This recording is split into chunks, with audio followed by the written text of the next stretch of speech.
आपने कस्टमर को कन्विंस करना है, आपने उनको ये रियलाइज कराना है, कस्टमर्स को इस बात पर लेकर आना है कि वो आप साल पहले की बात करें तो mobile was unbelievable for everyone, but now अगर आज की बात करें तो क्या मोबाइल एक अनबिलीवेबल चीज है?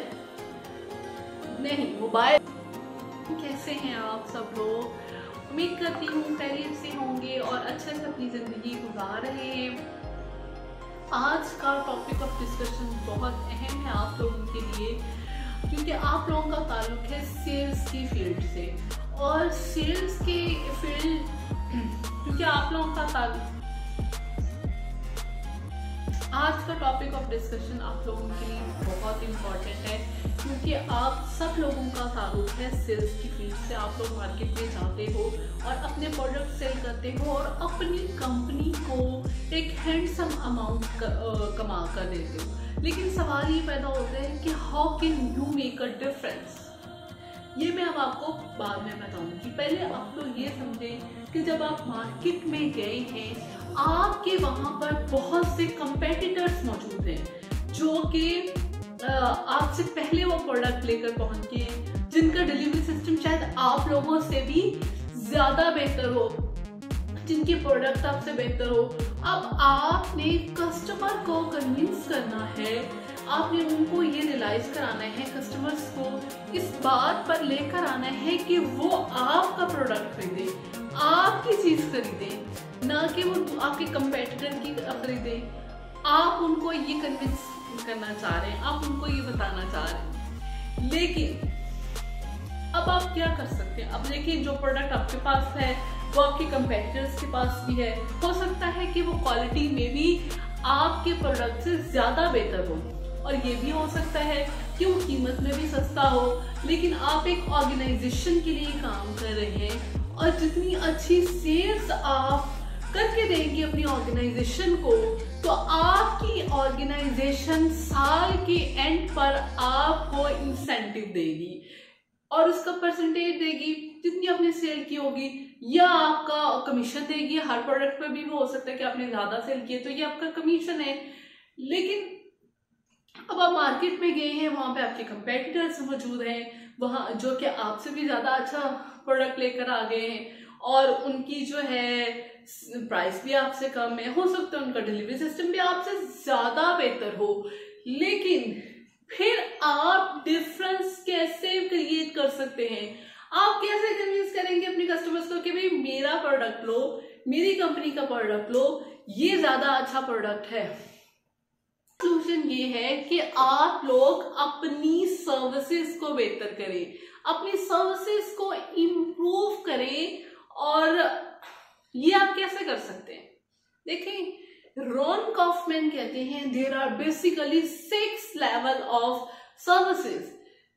सर्विसेज के 6 लेवल वो डिफाइन करते हैं जिस पर आपको काम करने की जरूरत है, जिसमें सबसे पहले बात करते हैं बेसिक।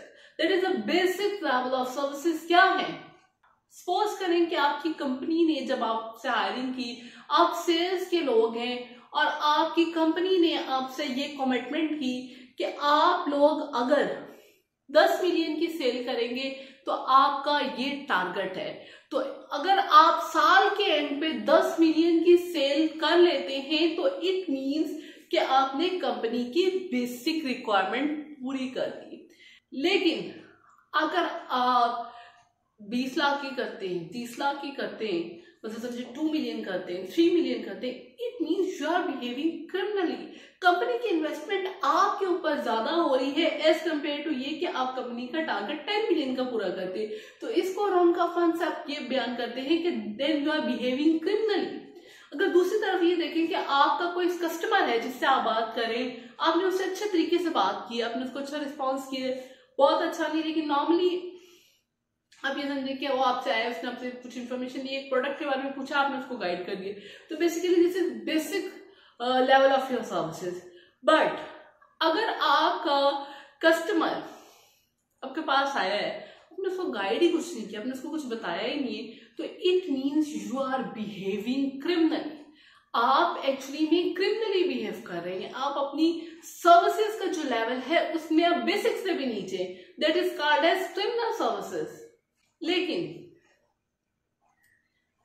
अब अगर आपकी कंपनी ने आपको टारगेट दिया था 10 मिलियन का और आपने उस कंपनी के लेवल को इंक्रीज कर लिया है, आपने अपना टारगेट किया है 10.2 मिलियन, या आपके पास कोई कस्टमर आया है, आपने उसको अपनी बेसिक लेवल से जरा अच्छा उसको गाइड कर दिया है, उसको अपनी कंपनी के दूसरे प्रोडक्ट के बारे में भी बताया है, तो it means you are behaving expectedly, you are at third level, that is the expected level of services. लेकिन अगर आपने कंपनी को, ऑर्गेनाइजेशन को 10.2 के से भी ज्यादा 10.5 मिलियन का टारगेट दे दिया है, then it will be called as desired level of services, कि वो आप डिजायर्ड लेवल पे आप पहुंच चुके हैं। और अगर आपने उससे भी ज्यादा अच्छा टारगेट कर दिया कि आपके कोलीग्स और आपका जो है वो इंतजामिया ही हैरान रह गई है, तो इसका मतलब है कि आप सरप्राइजिंग लेवल पर पहुंच चुके हैं, that is called as surprising level of services. सबसे टॉप लेवल जो सर्विसेज में आता है वो आता है अनबिलीवेबल, कि आपने, कंपनी ने तो आपको कहा था 10 मिलियन का और आप ले गए 30 मिलियन पे अपनी सेक्रीफाइसेस से, अपनी मेहनत से, अपनी स्ट्रगल से, तो उसको कहा जाएगा अनबिलीवेबल लेवल। लेकिन ये बात आपको समझने की जरूरत है कि जो टारगेट आपने एक साल में अगर आज आपके लिए अनबिलीवेबल है, तो हो सकता है कि अगले साल अगर आप यही काम करते हैं तो वो अनबिलीवेबल नहीं होगा, वो बेसिक बन जाएगा। बेसिक कैसे, मतलब आप इस बात को तरीके से समझे कि अगर आज से हम 30 साल पहले की बात करें तो mobile was unbelievable for everyone, but now अगर आज की बात करें तो क्या मोबाइल एक अनबिलीवेबल चीज है? नहीं, मोबाइल अनबिलीवेबल चीज नहीं है। मोबाइल अब एक बेसिक नेसेसिटी बन चुकी हुई है। अब इससे ऊपर की भी कोई चीज आएगी तो शायद वो कोई अनबिलीवेबल हो, लेकिन मोबाइल अब अनबिलीवेबल सर्विस में, अनबिलीवेबल लेवल पे नहीं है। अब मोबाइल जो है वो बेसिक नेसेसिटी है। सर की बहुत सी और एग्जांपल आप ले सकते हैं, जैसे कार्स आज से 30 साल पहले तो शायद अनबिलीवेबल हो, लेकिन कार एक बेसिक नेसेसिटी है। और अगर किसी के पास कार नहीं है, उसको हम क्रिमिनल तो नहीं कहा सकते, लेकिन हम ये एक्सपेक्ट करते हैं कि मोबाइल नहीं है, तो हमारे ध्यान में आता है कि ये बंदा मोबाइल भी अफोर्ड नहीं कर सकता, बंदा कार भी नहीं ले सकता, तो it means it is living below poverty line, basic services से भी नीचे है। यानी कि क्रिमिनल तो नहीं उसको कहेंगे क्योंकि वो तो अफोर्ड ही नहीं कर पा रहा, लेकिन उसका एटीट्यूड ये है। तो ये 6 लेवल ऑफ सर्विसेज है आपकी सर्विसेज को इम्प्रूव करने के लिए। पहली बात, अब आपको ये भी समझने की जरूरत है कि बेसिकली सर्विस क्या है, what is service and what is excellent service. कि कोई भी काम है आप उसके टॉप लिमिट तक जाएं तो that would be called as excellent. And what is service? Service है कि आप किसी के लिए कोई वैल्यू क्रिएट करते हैं। वो सर्विस किसी भी किस्म की हो सकती है, मतलब सपोज करें आपकी डिलीवरी सर्विस है, कस्टमर सर्विस है, पुलिस सर्विस है, पब्लिक सर्विस है, these are all services to human being and basically they are adding value to peoples, to customers. आप नेक्स्ट कदम उठाएं और लोगों के लिए एक्स्ट्रा वैल्यू क्रिएट करें और आप अपनी सर्विसेज का इस्तेमाल करते हुए अपने प्रोडक्ट की सेल बेहतर कर सकते हैं, आप अपने कंपेटिटर्स को मार दे सकते हैं।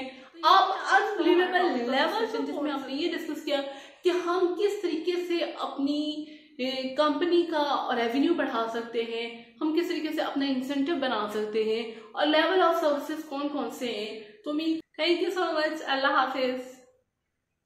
और अगर आप लोगों ने मेरे चैनल को सब्सक्राइब नहीं किया तो प्लीज सब्सक्राइब कर दें।